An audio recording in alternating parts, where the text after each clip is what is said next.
po yung gusto kong tandaan niyo, na meron na tayong tatlong kayamanan na tinanggap sa Diyos. Una, ang iyong sarili.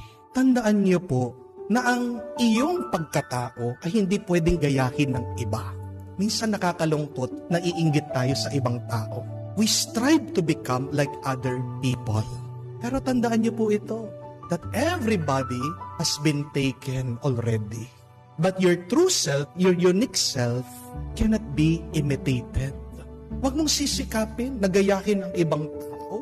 Sikapin mo na maging tunay, maging totoo kung sino ka ba talaga. Tandaan po natin, ang imitation, peke.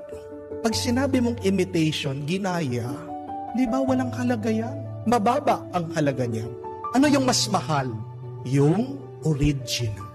So, be an original